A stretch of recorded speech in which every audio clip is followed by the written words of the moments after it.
Hey guys, today we're going to look at Donkey Kong Country for the Super Nintendo. Alright, so first off I want to take you back for a short moment to 1994. Now the last Donkey Kong game to be released was Donkey Kong Jr. Math, and that was, I think it was about 1985 in America, and 1986 in Europe. So that's basically where Donkey Kong stood. He was, you had the arcade game that everyone remembered and everyone loved, but aside from that, you didn't really have much going on with Donkey Kong. He wasn't. It was much less of a big video game icon than he has been in more recent years, and this game was the one that kicked all that off. I'm sure most people know Donkey Kong Country quite well. Amazing Super Nintendo platformer. Used some brilliant new graphics technology and all that, but we'll get to that in a moment. So, on the front cover here, we see this really cool 3D render of, quite a few things going on actually. I'm not good with enemy names for Donkey Kong, so bear with me. We have the wasps up there, we have the snakes, we have Naughty Beaver, we have Donkey Kong in the front grabbing a group of bananas. We have Diddy Kong riding Rambi, the rhino, one of the most awesome video game characters ever. We have that giant blue muscle-bound Kremling over in the background. And we have the original arcade, title there. So it's a bit of a hectic front cover, but a very cool one. So, an incredible 3D adventure in the Kingdom of Kong. Note that when they say 3D back here, it's used very loosely, let's put it that way. So on the sides here, you may notice that even though most Super Nintendo games just are black on the side, like you can probably see up there, you've just got the black on the side as standard.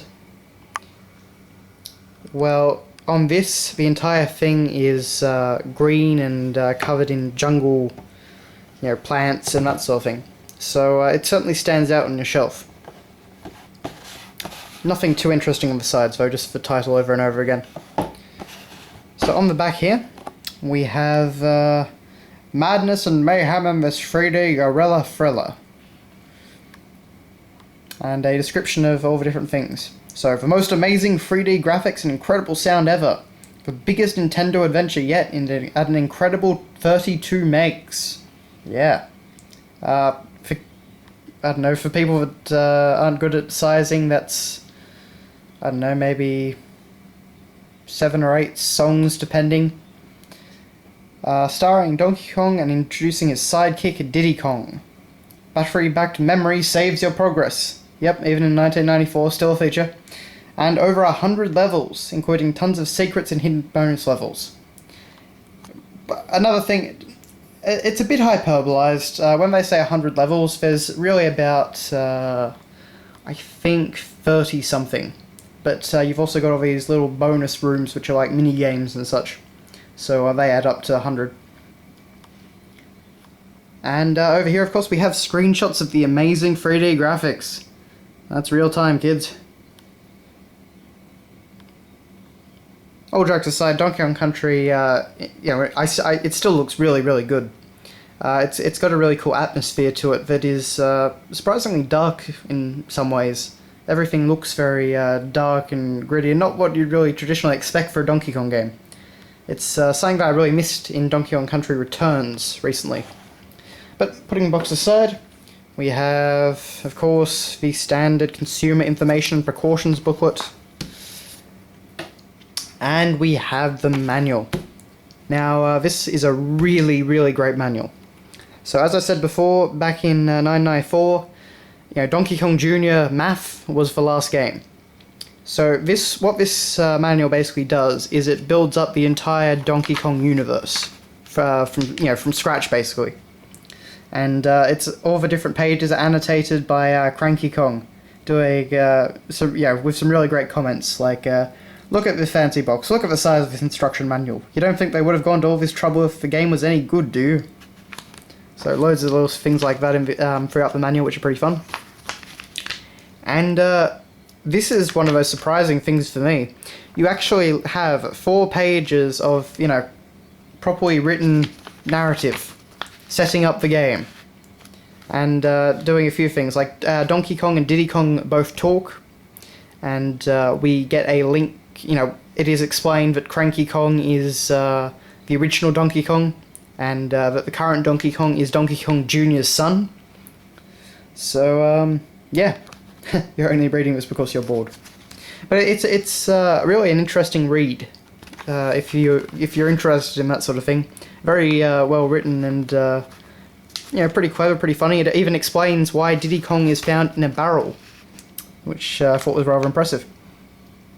So we go through all the controller functions. Everything is really nicely laid out. It has a really cool style. I particularly like this sort of thing. So you have a very old style of representing the characters and all the different actions. Naturally, everything in here is a 3D render, and because of that, it looks absolutely fantastic.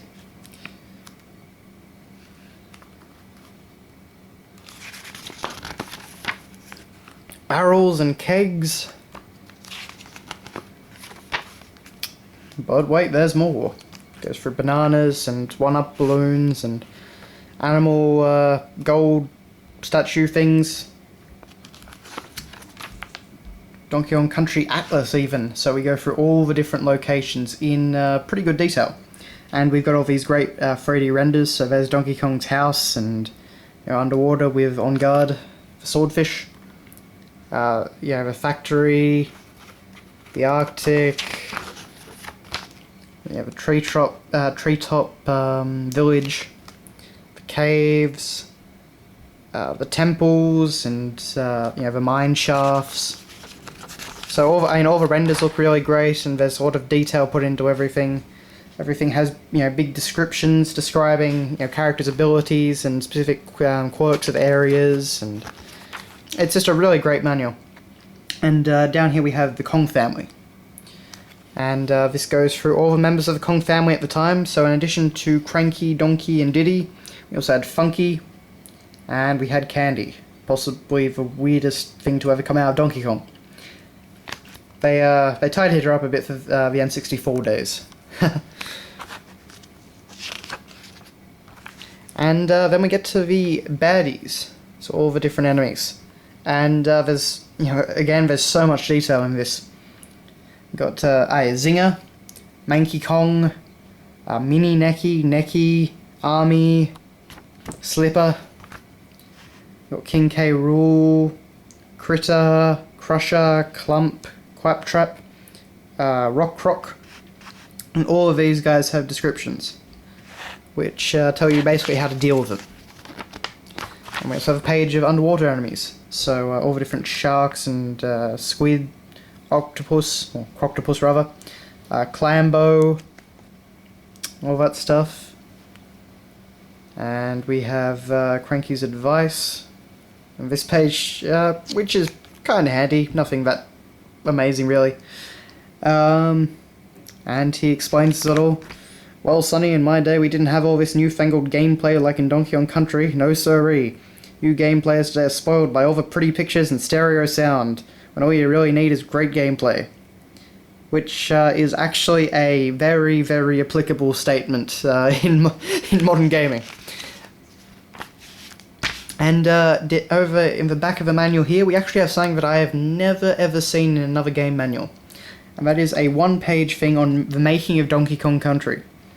And this basically just goes over that they actually create these really high detail SGI wireframe models and add textures and all that to them. And then basically what they do is they take pictures of them in all different poses, and they use those pictures as sprites in the game. And that is how you create the visual effect, so that things look like they're 3D models, just on a 2D plane. Down here it actually says that we believe that this use of computers to design graphics will revolutionize the way games are made in the future, and Donkey Kong Country is just the beginning. So one of the earliest times where people really, where Rare looked at 3D models and said that that's the future of gaming. Very, very accurate prediction. Talking about memo pages and warning about copying the game and piracy and that. and warranty and service information. And that's it. And finally, of course, we have the cartridge. Very, pretty standard. It's just the front cover reprinted. It's all nice and glossy, of course, and we have Donkey Kong Country written in yellow text up here. And yeah, that's really it. So that has been your look at Donkey Kong Country for the Super Nintendo. Thanks a lot for watching, guys, and see you later.